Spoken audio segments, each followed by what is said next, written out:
You ever been driving alone down a highway at 2 in the morning and felt like something was watching you?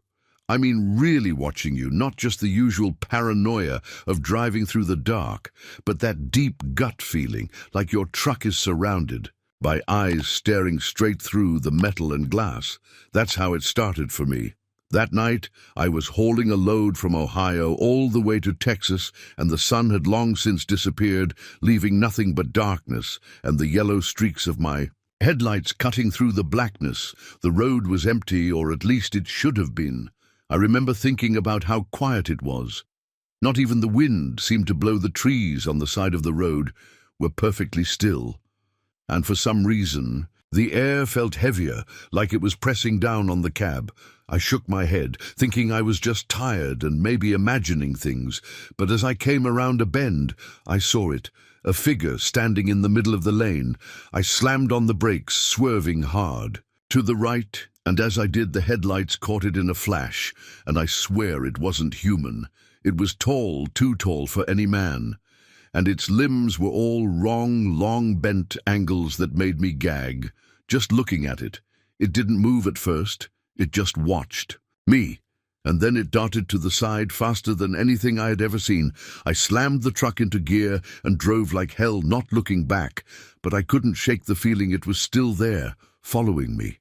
Maybe even inside the cab with me. I kept glancing into the mirrors, thinking I was seeing shadows moving where they shouldn't be, and every time I tried to shake it off, there was that same feeling, that icy touch running down my spine, like something cold and wet brushing against my neck. I reached the next rest stop, shaking my hands and nearly dropping my coffee, and as I got out to stretch, I saw tire tracks on the road, like someone had walked beside my truck, leaving prints in the dirt. I wiped my eyes, thinking I was losing it. But the tracks were still there, leading back down the highway, and I knew then that whatever I had seen wasn't just a shadow or my imagination. It was real, and it was out there somewhere waiting for the next stretch of road. I felt like a fool, talking to no one, because who would believe me? And the rest of the night I drove with the lights on, full beam eyes, glued to the mirrors, and hands gripping the wheel like my life depended on it. Because at that moment, I knew it did. And that was just the start of the things I would see and feel on the highways at night, when the world is asleep and only the trucks and the ghosts of the road remain. After that night, I thought maybe I had imagined things. Maybe it was just the stress of driving alone for hours on end, the empty roads, the constant hum of the engine, and the monotony of mile after mile stretching ahead of me. But deep down, I knew better, because I started noticing little things that didn't make sense, things that no sane person could explain. And the more I saw them, the more I realized that the highways weren't just roads. They were living things in some way, something ancient and hungry that watched every move you made and waited for the perfect moment to strike. I remember one time I was hauling a load through the back roads of Kentucky. It was raining so hard the windshield wipers barely kept up with the sheets of water, and I was driving slower than usual because the slick roads made me nervous. And then I saw it again, a pair of headlights in the distance, too high for a car and too low for a truck. And as I got closer, it didn't move with the road. It stayed in place, almost as if it were floating above the asphalt, and when I tried to swerve around it, the lights followed me, like they were attached to my own truck, like some twisted mirror of my vehicle. I slammed on the brakes again and tried to radio in another driver for help, but the channel was dead. No response, nothing, just static that seemed to whisper and hiss every time I turned the knob. And as I glanced into my mirrors, I could see shapes in the trees that shouldn't have been. They're shapes that twisted and writhed, almost like they were alive shadows that had no source and yet moved with purpose. I felt my heart in my throat and my hands started shaking on the wheel, but I couldn't stop. I had a delivery to make, and if I stopped, I felt like the thing out there would catch up and crawl inside the cab and drag me off into the night. I remember gripping the wheel so hard my knuckles turned white and thinking about every story I had ever heard about drivers disappearing. On these roads, stories you hear in truck stops late at night from other old-timers swapping tales about haunted highways, cursed trucks and spirits that follow you for miles. And suddenly I understood why. They never stopped for explanations. Why? They just drove faster and kept to themselves. Because once you saw it, once you were marked, and there was no getting away from whatever it was that hunted the lonely and the tired, the next hour of driving was a blur. I remember seeing signs in the distance flickering and twisting like they were alive, and when I tried to read them, the letters shifted and warped into messages. I couldn't understand words that made my stomach churn. And then I saw figures on the side of the road, thin, pale men with no faces, standing perfectly still in the rain. And the longer I stared, the more they multiplied until the entire roadside was lined with them, staring straight at me, their heads tilting unnaturally, like they were trying to figure me out. And then as I passed one of them out of the corner of my eye, I saw it move its hand and point at me, and I swear I felt a shiver run through the truck, as if it were warning me that if I didn't leave this road now, it would be the last time I ever saw the sunrise. And when I hit the next curve, the rain stopped, and the road seemed normal again, the figures gone, the lights gone, and I pulled over to the shoulder, shaking and panting, trying to convince myself it was all just exhaustion and rain and stress. But then I opened the glove compartment to grab my logbook, and there was a note folded neatly with words written in a shaky hand that said, "You can't escape the road." And I threw it back in the glove compartment and drove the rest of the night with the radio blasting, and my eyes never leaving the mirrors, because I knew deep down that whatever had been out there wasn't done with me, and it never would be. I started keeping a list of the roads that were dangerous, the ones that seemed to attract these things, the old highways that twisted through forests and past abandoned towns. And I began to notice patterns. The longer you were on them, the more intense the presence, the more aggressive the shadows became. And the more your own mind started to play tricks on you. I had dreams when I tried to sleep at rest stops, dreams of the truck I was driving being swallowed by darkness, the steering wheel melting in my hands, and every time I woke up, I could hear the faint sound of tires on wet asphalt outside my window. But when I looked, nothing was there, and it became routine, the nightmares, the lights, the shapes, and the whispering static on the radio. And yet somehow I kept driving. I couldn't stop, because stopping felt worse than whatever was following me. And as I drove across states through the long, lonely nights, the encounters became bolder. I started seeing things on the road that defied description, creatures with elongated limbs and hollow eyes running across the asphalt faster than any animal should be able to move. And once I passed a bridge, and in the reflection on the water below, I saw a woman with hair as black as the night hanging upside down from the railing, and she was staring at me, smiling, and I swear I felt her reach through the reflection and grab at my chest, and it took everything in me not to swerve off the road. I began noticing that the trucks I passed sometimes had drivers that looked just like me, and they would wave and smile, but their eyes were hollow and black, and then vanish the next second, leaving only the feeling that they were trying to warn me or lure me into something I didn't want to understand. And all the while, the highways themselves seemed alive.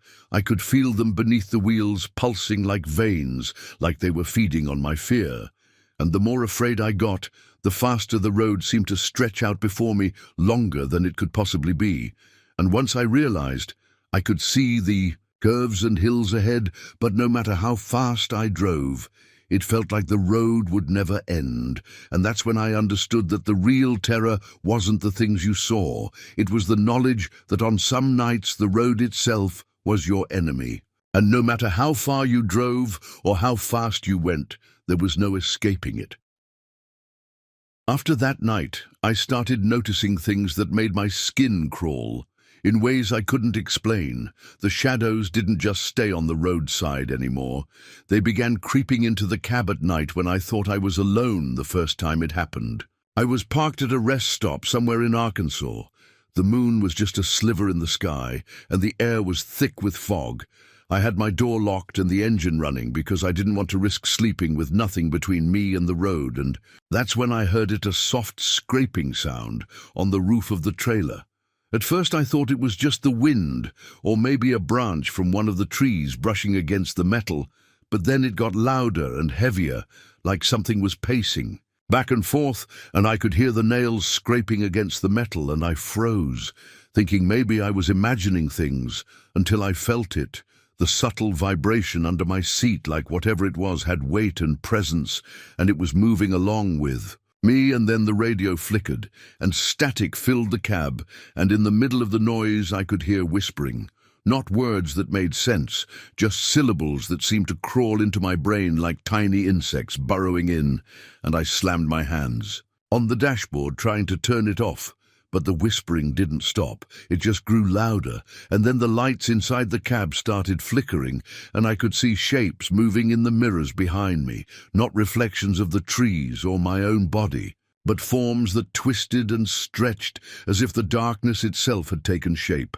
And I swear, one of them leaned close to the window, and I could see its face hollowed out like a skull, and I felt that icy touch on my arm again, the same one I had felt months before on that first highway in Ohio, and I screamed, and the radio went dead, and the shapes disappeared, but the feeling stayed, and I didn't sleep that night. I just kept my eyes on the mirrors and the road ahead. When morning finally came, the fog lifted, and I could see the sunlight reflecting off the metal of the trailer, and the shadows seemed normal again. But I knew better. I knew they were still out there waiting, and I couldn't let my guard down, not for a second. And as I drove the next few days, I began noticing subtle changes on the highways, themselves cracks in the asphalt that looked like faces screaming in agony, and the lines that marked the lanes twisting in ways that made my stomach turn. I started keeping a journal of everything I saw and felt, because I needed some proof that this wasn't just my imagination. And the more I wrote, the more I realized that the stories the old-timers told in truck stops weren't exaggerations. The highways, really, were haunted and cursed, and some of the cargo I hauled seemed to attract the darkness more than others. One night, I picked up a load of old wooden crates that smelled like rot and mold from a warehouse in Mississippi, and as soon as I hit the highway, strange things started happening. The headlights in front of me flickered out, and I was driving blind for what felt like miles. I could hear breathing in the trailer behind me and scratching on the walls, and when I dared to open the doors at the next stop, I found the crates had been moved around, even though I hadn't touched them, and the markings on them had changed, twisted symbols that seemed to writhe in the light, and I felt a cold hand brush against my back, and I spun around, and no one was there. And from that moment on, I started carrying a flashlight everywhere, because even in broad daylight, I felt like something could reach through the walls of the trailer at any moment and grab me. And then there were the nights when I'd pass towns that weren't on any map, abandoned buildings and empty streets that seemed to breathe like living things. And once I stopped at one for gas, and the attendant looked exactly like me, and when he smiled, his teeth were black and rotten, and he whispered my name, and I swear my stomach dropped into my shoes, and I slammed the door and ran back to the truck, and drove until my arms ached from gripping the wheel, and the highway never seemed to end.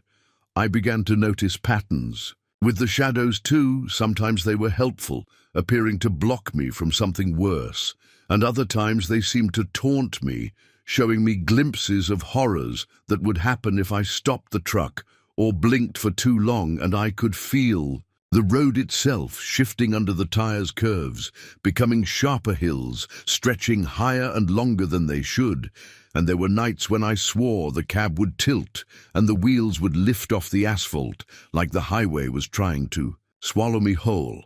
And I began talking to the radio, even though I knew no one could hear me, just murmuring to something out there that maybe if I acknowledged it, it would leave me alone, and sometimes the static would reply with a low hum or a whisper. And I'd freeze and then drive faster than I ever thought possible, because the knowledge that the road was alive and that it fed on fear made me realize that stopping was the worst thing I could do.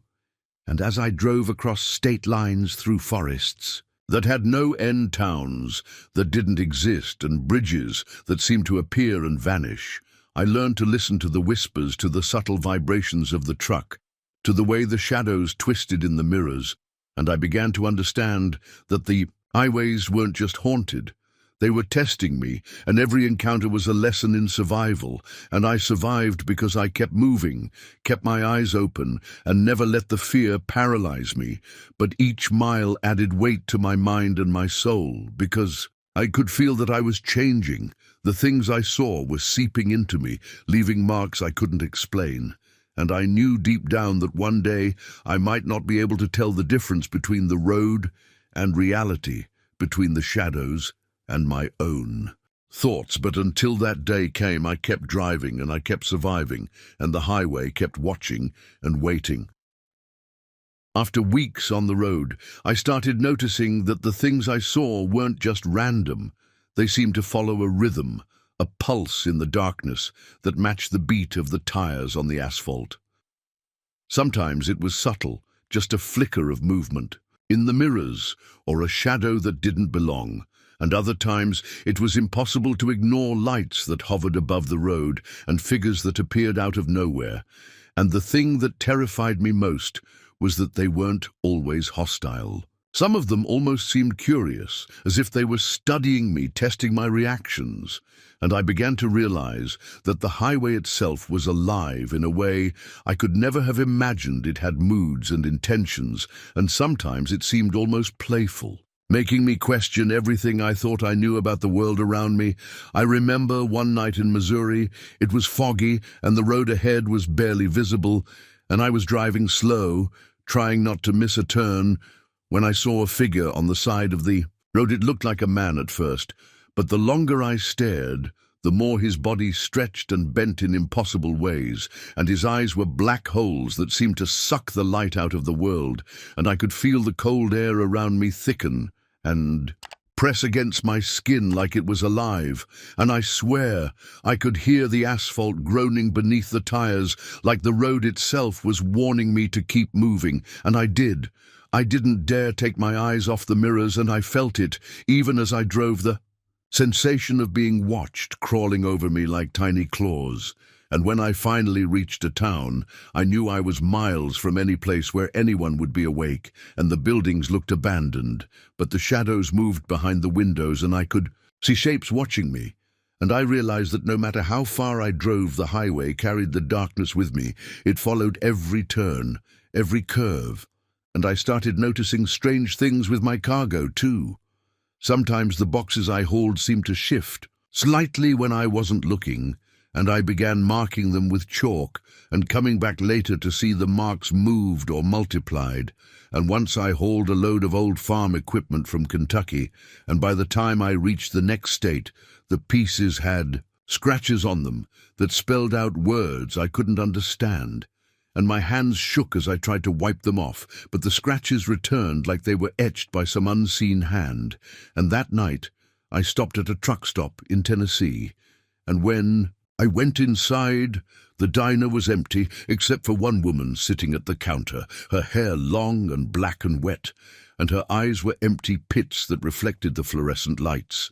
And she smiled at me and said my name, and I froze because I hadn't told anyone where I was, and she whispered that I could never leave the highway, and that the trucks I drove were only temporary shelters.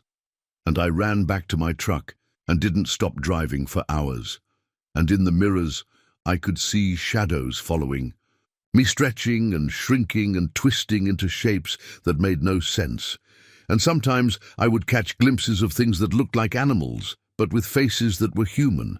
And other times the trees on the side of the road would move as if they were alive and reaching for me. And I started noticing that even when the sun was up, the shadows lingered in places they shouldn't. And the radio sometimes crackled and spoke to me in languages I didn't know, but somehow understood. And I began hearing faint footsteps in the trailer at night, even when I was alone, and sometimes I would wake up to find the air thick with cold fog and handprints on the walls and mirrors, and I realized that these encounters weren't random. They were tests the highway wanted to see if I would survive, if I could keep my mind and my body moving in ways that defied logic and fear. And I had to, because the moment I hesitated, the shapes would get bolder and more aggressive, and I once saw a truck in the opposite lane that looked exactly like mine, and it was filled with shadows. And I swear the driver waved at me, but the hand was skeletal and stretched unnaturally, and I could feel my pulse racing, and the truck seemed to grow larger. As it approached, and just when it would have collided with me, it vanished and I was alone again. But my hands were trembling and my heart pounding, and I understood that on these roads no one was ever truly alone, and the highway never forgets, and the things that live there never stop watching. And sometimes, when I drive late at night, through stretches where the pavement cracks and the trees crowd close, I feel the breath of the darkness on my neck. And I talk to it because it's the only way to stay sane, telling it I see it, I know it, I respect it, and somehow the motion of the truck and the sound of the engine and the vibration of the tires against the asphalt keeps it at bay for a little while. And I learned to read the signs. The way the road bends, the way the shadows stretch, the way the wind carries voices, and I know that if I ever stop, I will disappear, because the highway doesn't just claim the lost and the careless, it claims the ones who hesitate, the ones who doubt, and I've been close more times than I can count, and yet here I am still moving, still driving, still telling these stories, because even though the highway wants to take me, even though the shadows reach for me and the whispers in the radio tell me to give up, I keep going, because the road has become a part of me, and maybe that's the only way to survive the thing that hunts the lonely nights, the endless miles, and the ghosts that follow us all the way through the dark. After months on the road, I started to notice that the shadows weren't just following me, they were learning my patterns. I could feel it in the way the fog thickened just ahead of me on certain highways and the way the radio static would shift. Exactly when I relaxed my grip on the wheel, like some unseen hand was testing my attention and patience, and I started seeing things in the headlights that I couldn't explain. I remember one night in northern Missouri, the road stretched endlessly, through a forest so thick it swallowed all light, and the only thing I could see was the stripe of yellow in the middle of the asphalt. And then I saw it, a figure standing in the lane ahead. It didn't move, at first just stared at me, and I could feel my chest tighten and my hands sweat on the wheel, and as I got closer it bent in impossible ways, its legs twisting backward and its arms stretched unnaturally, and it tilted its head, and I swear, I felt it smile, and I slammed on the brakes and swerved to the side, barely keeping control of the truck. And when I looked back in the mirrors, it was gone, but the air around me was thick with cold, and I could feel the weight of its presence pressing against me, and I realized that the highways themselves were teaching these things to hunt and to terrify, and they didn't need to chase me, because they could control my mind and my fear so perfectly that I was practically delivering myself to them, and I began noticing subtle things on all the roads I traveled, cracks in the asphalt, shaped like faces frozen in silent screams, markings that seemed to move in the corner of my eye, and even the trees lining the highway bent and reached as if they were fingers trying to brush me away. From my path, and sometimes at rest stops, the shadows would slip inside the cab when I thought I was alone, and I could feel cold breath on my neck and see shapes in the mirrors that had no source in the reflection, and I began talking to them out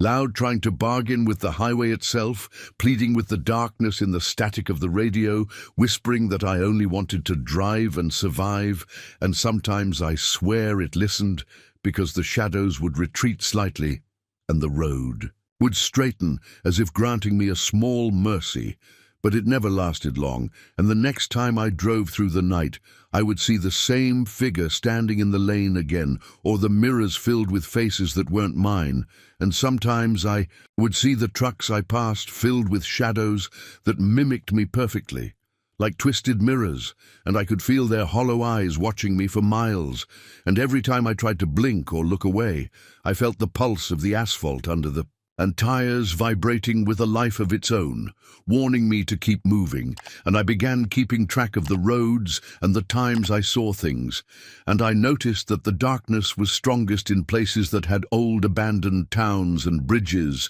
and places where people had disappeared for no reason.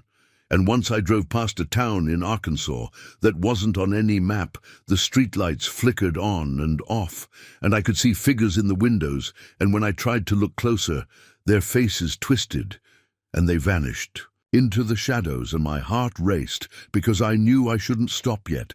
I had to keep moving. The load in the trailer began to take on a presence of its own. Sometimes I would hear scratching and whispering from inside the crates, as if something was moving, and when I looked, the cargo appeared untouched, but the marks on the wood changed shapes, sometimes into letters, sometimes into shapes I couldn't decipher. And one night in Mississippi, I picked up an old shipment of farm equipment that seemed ordinary, but by the time I hit the road, the tools were scratched with words like "never leave" and "they see you."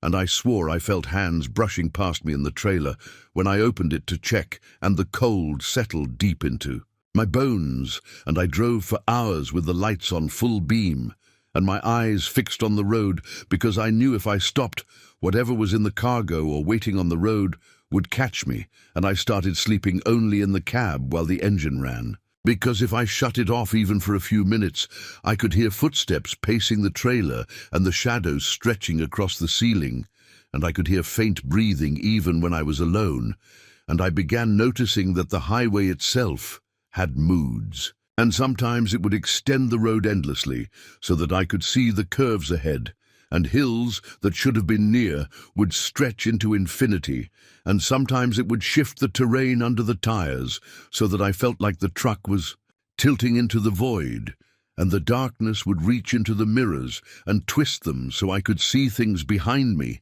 that didn't exist anywhere else, and I began to understand that the highway was alive, and everything on it was part of it. The trees, the fog, the shadows, and the things that moved in the reflections and in the mirrors were extensions of it, and if it wanted to, it could crush me or drive me mad, but I survived by listening, by noticing the tiniest changes in the air, in the vibrations in the tires, and by never letting my mind go blank even for a second, because that was the moment it could claim me, and the miles I drove became a ritual, a test of awareness and courage.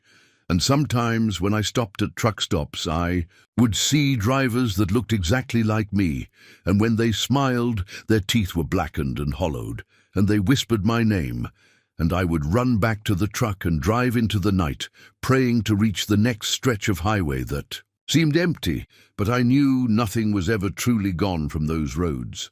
And sometimes I swear I hear whispers through the static on the radio, and sometimes I see shapes flitting just out of the corner of my eye, and every time I blink I feel a cold touch again, like it is claiming a little piece of me, but still I drive, because stopping means giving in, and surviving means moving, and the road has become a part of me. And maybe that is the only reason I am still here telling you this. After months on the road, I realized that the darkness wasn't just outside, it was inside me too. And every mile I drove, the shadows seemed to seep deeper into my thoughts and dreams, and I started noticing that the roads themselves remembered me. The curves and hills changed slightly, depending on how I approached them, as if they knew my fears and my reactions, and sometimes I would pass over bridges that weren't there on any map, only to find the asphalt stretching endlessly on the other side, and I would see figures standing perfectly still at the roadside, their heads tilting like they were studying my every move. And the longer I looked, the more I felt that icy touch crawling down my spine, and it didn't matter if I was driving in broad daylight. The shadows could appear any time. Sometimes they were subtle flickers in the mirrors or movements in the tree line. Other times they were impossible shapes twisting and bending in ways no human or animal could. And the cargo I hauled seemed to attract them more. The older and heavier the load, the more persistent the shadows became. And I remember hauling a shipment of old wooden furniture from Tennessee.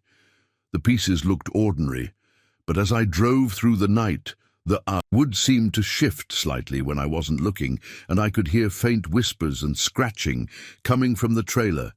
And sometimes when I dared to open it, the furniture was rearranged in ways I hadn't touched, and the carvings on the surfaces twisted into faces, screaming silently, and I could feel invisible fingers brushing against my arms and neck, and I drove on heart hammering and eyes wide, not daring to slow down, because stopping felt like giving the highway permission to claim me. And the nights grew longer and darker and the shapes bolder. I remember one stretch of road in Kentucky where the fog was so thick I could barely see the lines on the asphalt, and the trees leaned close as if to block the path. And in the middle of the fog, a figure appeared. It was tall, impossibly thin, with limbs that bent backward and a face that was hollow yet smiling, and I swerved hard and it vanished.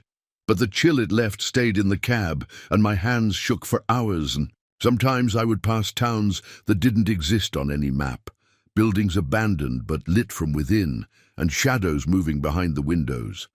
And once I stopped at a gas station that shouldn't have been there. A man inside looked exactly like me, down to the smallest detail, but his eyes were black and hollow, and he whispered my name. And I ran screaming back to the truck and drove until my arms ached and the sun rose above the horizon, and still the road seemed alive, stretching further than any highway should, and the mirrors reflected things that weren't behind me at all. Sometimes glimpses of trucks that looked like mine, filled with shadowy figures waving with skeletal hands, and other times animals with human faces leaping across. The asphalt and the radio would sometimes crackle with static that whispered warnings or promises I didn't understand fully but somehow knew were true, and I started to see patterns in the darkness, learning which roads were most dangerous, which cargo would attract the attention more, and which nights to drive slow, and which to speed past the presence as quickly as possible. And even then, I felt its weight pressing down on me like the highway itself was alive and breathing, and sometimes, when I blinked, I could feel cold air brushing across my face and hands, as if unseen fingers were counting my pulse and testing my reactions.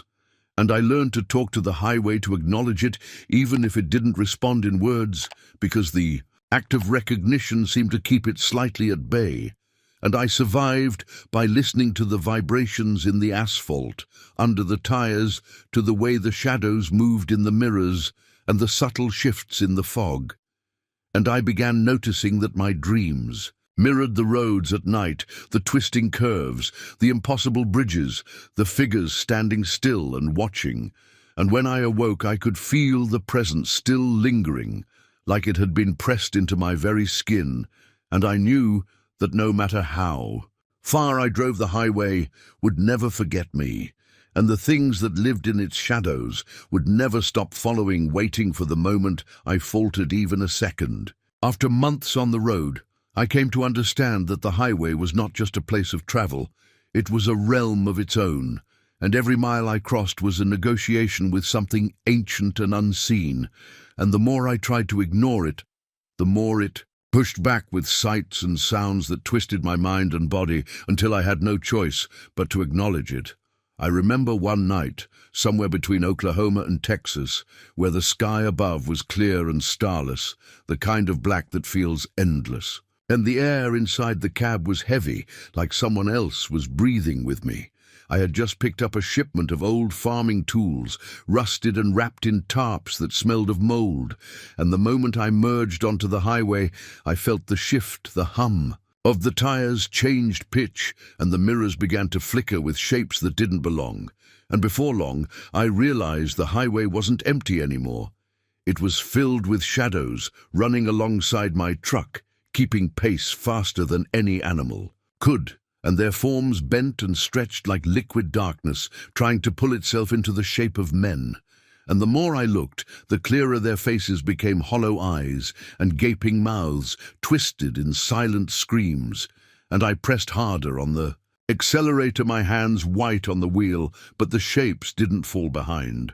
They stayed with me like a hunting pack, and I could feel the road itself vibrating as if it were alive and hungry.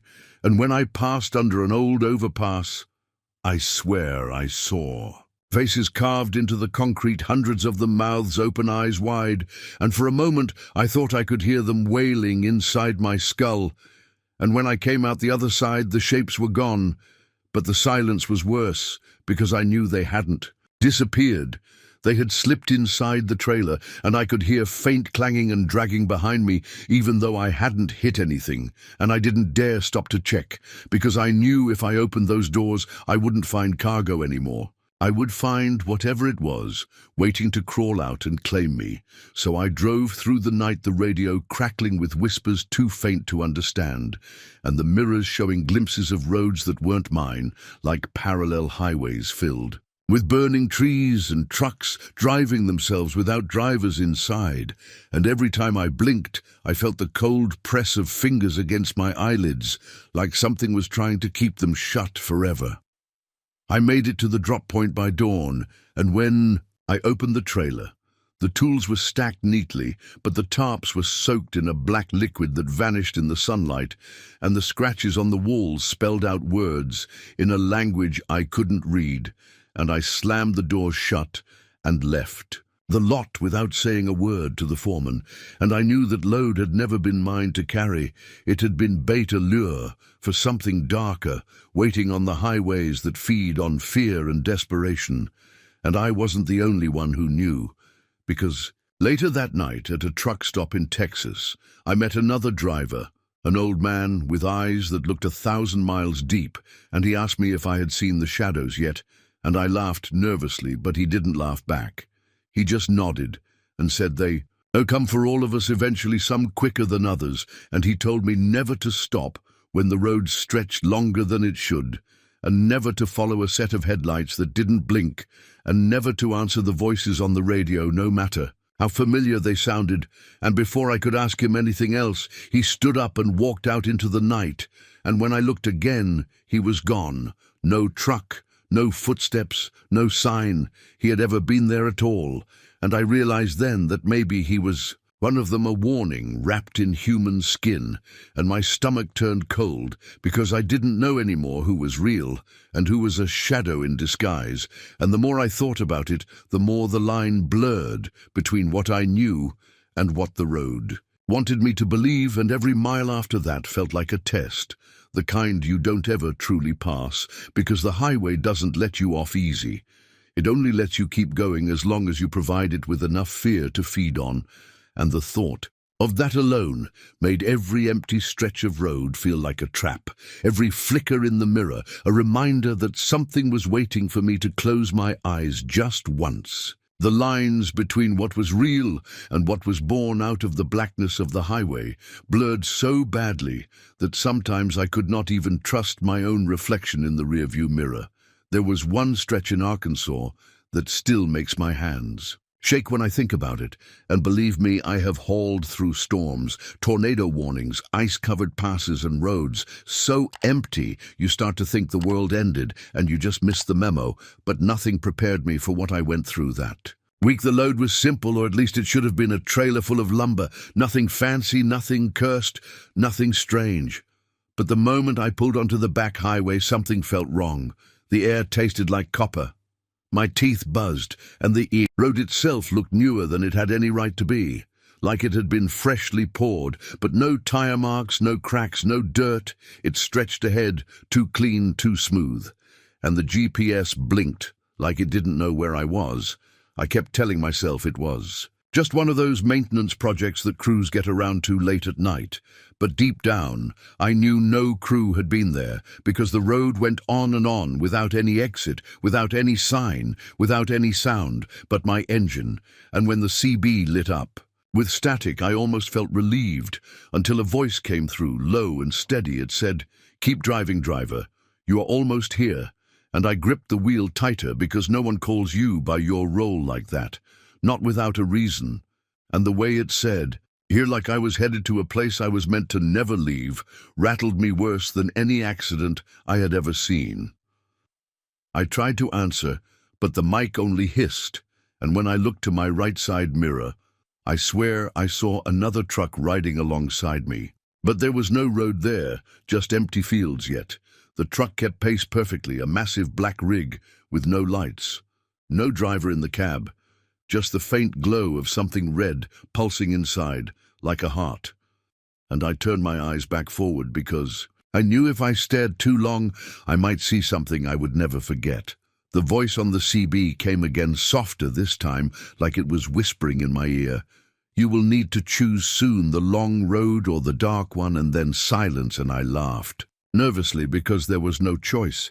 I was already on the dark one, and my foot pressed harder on the pedal without me meaning to, and the road stretched longer and longer until the clock on the dash stopped moving like time itself was caught in that endless strip of black. And when my eyes started to blur from the strain, I saw a set of lights ahead, finally, a sign of life.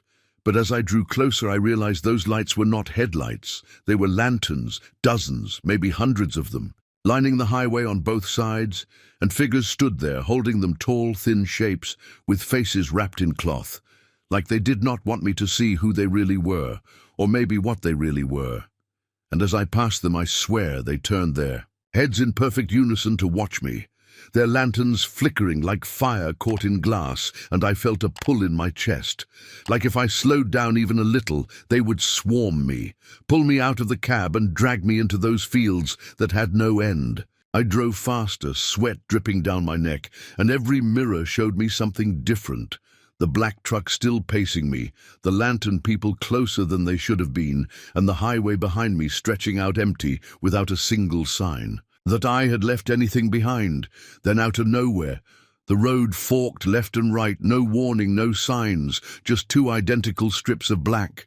I had less than a second to choose, so I swerved right and prayed it was the better of the two, and just like that, the lanterns were gone. The black truck vanished, the CB went dead, and the GPS blinked back to life, showing me on a road that did not even exist on the map. I pulled into a rest stop hours later, shaking so bad I could barely hold my coffee. And when I finally looked in the mirror, I froze, because it wasn't my reflection staring back. It was the old man I had seen weeks earlier, the one who warned me about the shadows, except this time his mouth moved in sync with mine, and his eyes bled black tears down my cheeks. I smashed the mirror with my fist and drove on. But deep down, I knew that whatever that road was, whatever those things were, they had marked me. And no matter where I went, the choice between the long road and the dark one was still waiting, and sooner or later I was going to have to face it head on. I started noticing that the strangest things always happened. In places that seemed the quietest, like the highway itself chose those silent stretches of blacktop to open up its secrets.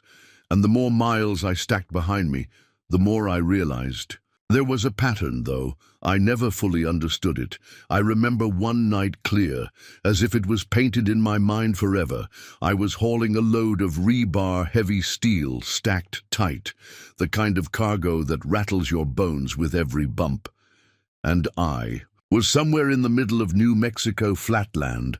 As far as you could see, nothing but brush and sky, and a road so empty it felt like I was driving across the surface of another planet. The moon was high, thin clouds slicing it into silver shards, and the air through the cracked window smelled dry and ancient, like old stone and dust. I'd been running for 12 hours, and I should have been tired, but my eyes were wide open, my nerves sharp, because I knew something was off. The silence was too thick. Not even the bugs sang, not even the wind moved the brush. Then I saw them first, just a shimmer on the horizon like heat waves rising off asphalt, except it was the middle of the night, cool enough to see your breath. I leaned forward, squinting, at the road, And that shimmer began to take form. It was lights at first, soft glowing orbs that floated just above the surface of the highway, moving in patterns like they were dancing. Then, as I got closer, they began to spread apart, dozens maybe. Hundreds drifting across the blacktop, and each one pulsed with a faint heartbeat, glow red, then white, then red again. And I slowed down, thinking maybe my eyes were playing tricks, maybe it was just distant headlights refracting. But the CB crackled to life with a voice I had never heard before. It was a woman's voice, low and calm, and it said, "Driver, do not stop. Keep your eyes ahead no matter what." And I froze, gripping the wheel so tight I thought it might snap because I knew my mic was off. I had not touched it yet. The voice was inside and outside at the same time, so I pressed on, rolling through those lights like a ship through a sea of lanterns. And as I passed them, I realized they weren't just floating. They were attached to shapes, long and thin, barely visible against the night like strings hanging from the sky. And I craned my neck upward, and I swear to you, I saw figures suspended above the highway, hundreds of them swaying gently in the dark, their faces hidden their arms, hanging down, and the lights pulsing from their chests like dying stars. I almost slammed the brakes, but that voice came again, stronger this time. "Keep going, driver. You are not supposed to see this yet," and every hair on my body stood up because that word yet meant there was more, and sure enough. As I looked ahead, the road dipped and curved into a valley that was never there before, a valley filled with fog so thick it swallowed the headlights whole. I rolled down into it, against every instinct, because stopping was worse. I knew stopping meant those hanging shapes would come down for me. And when the fog closed in, the sound of my tires changed. It echoed like I was driving through a tunnel. But no tunnel existed there. And the temperature dropped so fast, the glass frosted, and my breath turned to smoke in front of me. Shapes moved inside the fog, brushing against the trailer, scratching at the sides with nails long enough to screech against steel. And I pressed harder on the accelerator, until the engine roared so loud it drowned out everything. And the fog thinned like curtains pulled back, and suddenly I was on open highway again. The night air clean and empty, as if nothing had happened. The clock on the dash jumped forward 4 hours, and my logbook didn't match my odometer. I had lost miles somehow. Miles, and time just vanished.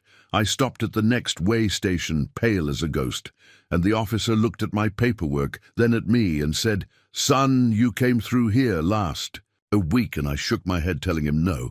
I had been hundreds of miles east last week, but he just stared, like he knew I was lying, like maybe he had seen me twice, or maybe he had seen something wearing my skin, and the way he smiled when he waved. Neon made my stomach twist, because it was not the kind of smile a man gives another. It was the kind of smile a predator gives before it pounces. I drove out of there faster than I should have, and for the rest of that run I never once checked my mirrors, because I knew if I looked I would see myself following in another rig, eyes hollow and mouth stretched into that same impossible smile.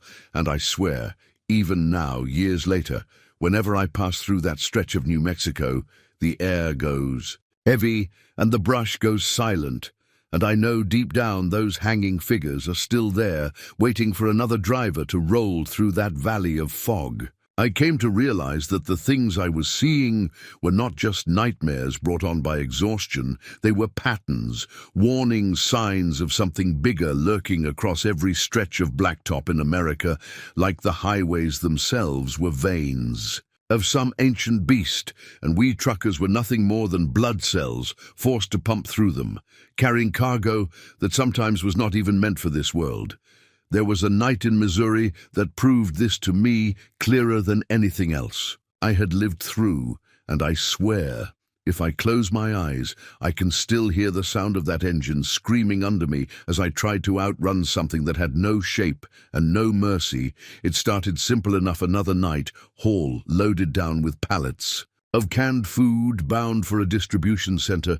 Nothing strange about it, nothing that should have made the hairs on my arms stand straight up. But the moment I merged onto that 2-lane highway, I felt the weight pressing on my chest, like someone had climbed onto me and refused to get off. The air grew heavy, and the sky above went starless black as ink, like the heavens themselves had been erased mile by mile. The silence deepened, until all I could hear was the pounding of my own pulse in my ears. And then the radio came alive again, not the CB this time, but the truck's own radio, a station I had never tuned into before, a station that wasn't even listed in the range. The voice that came through was soft, too soft, like a whisper, pressed right up against the skin of my neck, and it said, "Driver, the weight you carry is not yours to deliver." And my stomach twisted so hard I thought I would be sick, because I knew exactly what that meant. The trailer behind me wasn't filled with food, not anymore. I tightened my grip on the wheel, debating whether to pull over and check, but before I could decide, the trailer shuddered. Once, then again, like something alive inside was throwing itself against the walls. The steel groaned. The chains rattled, and my headlights flickered, and the voice came back crueler this time. "Don't open it, don't look, just drive." And I did. I drove faster, the speedometer creeping past limits I should not have touched, but the heavier my foot pressed. The more the world around me changed. The road stretched longer, the signs disappeared, and in their place rose crosses, wooden, crude and burning with blue flames that gave no warmth, each one marked with symbols I had never seen before, spirals, circles, and lines that hurt my eyes when I tried to focus on them, and every mile another row of crosses until the whole highway looked like a graveyard on fire. The trailer slammed harder now, and with each slam, a dent appeared, pushing outward from the inside, and I realized with growing terror that whatever was inside was breaking free. I pressed the pedal to the floor, the engines screaming, the wheels rattling, the crosses blurring into streaks of impossible light, and then the back doors burst open. I heard the chains snap. I felt the truck lurch lighter, and in my mirrors, though I didn't want to look, I saw shapes crawling out of the trailer, not people, not animals, something in between, crawling on limbs that bent the wrong way there. Bodies slick with tar and eyes glowing like coals. They clung to the trailer walls, their heads snapping back and forth like starving dogs, and one by one they dropped to the asphalt, running alongside my truck, faster than they should have been able to move. Their mouths opened wider than jaws should go, and the sound that poured out was not a scream, not a howl, but something like every horn on the highway blaring together, a cacophony that rattled my bones. I thought that was it. I thought I was finished, until the voice on the radio rose above it all, screaming at me, "Now drive, driver, drive, until the road takes you back." And I did. I stomped that pedal so hard I thought I'd break it. The speedometer needle buried itself past the red, and the scenery began to melt. The crosses, the tar creatures, the burning blue, all of it sliding away into streaks of shadow, until suddenly the world snapped back like rubber, and I was on a regular Missouri highway again, stars above truck intact, doors sealed, chains still holding like nothing had happened. Except my logbook showed I had been on the road for 23 hours straight, and my odometer had rolled over an impossible distance, one that didn't match any map I pulled into. The distribution center shaking my hands, refusing to steady the wheel, and when the foreman asked me if the load gave me any trouble, I just stared, because behind him in the shadows of the lot, I could see glowing coal eyes, watching, waiting, hungry. And I realized then that we truckers don't just haul goods, we haul curses, we haul nightmares, and sometimes we haul things that should never be freed. And the highway knows this. The highway decides when to test us and when to consume us. And once you've carried one of those cursed loads, you are marked forever, no matter how many miles you drive, no matter how many years pass. I finally understood what all those nights had been leading to, every strange encounter, every cursed cargo, every shadow that followed me in the mirrors. They were not random. They were part of a bigger journey, a path the highway itself had carved. For me, and it was only a matter of time before I reached the end of it. I was running freight through Nevada, dry land, and endless desert, where the heat shakes off the road in waves, and you can drive for hours without seeing another soul. The load was nothing special on paper, just auto parts strapped tight and sealed, but the moment I rolled past the city lights and onto that dark open stretch, I felt the shift. The air grew thick, the stars blinked out one by one until the sky was empty and black, and the hum of the tires turned into a low groan, like the road itself was speaking beneath me, and in that sound I heard a rhythm, faint at first, then louder. A chant, thousands of voices overlapping, whispering my name over and over. Driver, driver, driver. The CB crackled alive, and that old man's voice came through, the one I had seen before in truck stops and mirrors and in places no man should be. He said, "You've run long enough now, it's time to choose." And when I looked ahead, I saw the highway split into two, one lane, glowing faint gold, bathed in a light that felt warm even from a distance, the other lane swallowed in shadow. No markings, no lights, just blackness so deep my headlights could not touch it, and my chest tightened. Because I knew this was the choice. He warned me about the long road or the dark one. I gripped the wheel, sweat pouring down my face, and for the first time in all my years I wanted to stop, just stop and breathe. But I couldn't. The truck kept rolling, steady and slow, pulling me closer and closer to that split. The radio hissed again. But this time, it was not his voice. It was every voice I had ever heard on the road. The woman who whispered warnings, the cop who smiled like a predator, the strangers at the truck stops, and even my own voice all overlapping into one chorus, telling me, "Driver, it's time." My heart pounded so hard I thought it would rip from my chest, and I closed my eyes for just a moment, and in that darkness I saw all of it, the shadows that had run beside me, the lantern figures on the overpass, the tar creatures bursting from the trailer, the valley of fog and the burning crosses, and I realized they were all pieces of the same thing. The highway itself, a living force that fed on us, that tested us, that decided who would be devoured and who would be allowed to keep rolling. I opened my eyes, and the split was right in front of me, my hands trembling. I wanted the golden lane, I wanted peace, but I knew deep down that was not mine to take. Truckers like me don't get peace. We get miles and miles of darkness until we can't take any more. So I turned the wheel into the black lane, the dark one, and the moment I crossed onto it, the world fell silent. No hum of the engine, no rattle of the trailer, no sound at all.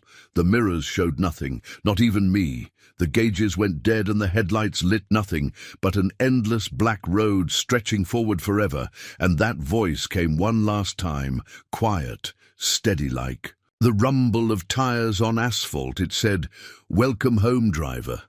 And I realized the truth. The dark road wasn't an ending. It was where the road had been leading me all along, a place outside of time, outside of maps, where drivers like me rolled forever, carrying loads no one else could bear, unseen by the world above. And as the wheel locked in my hands and the black highway swallowed me whole, I knew I would never see another sunrise, but I also knew the road would go on and on forever. And somewhere out there, another driver was about to hear their radio crackle alive for the first time, whispering their name, telling them it was time to choose. And when that moment comes, I hope they remember my story, because out here on the endless highway, some stories are the only warnings we get.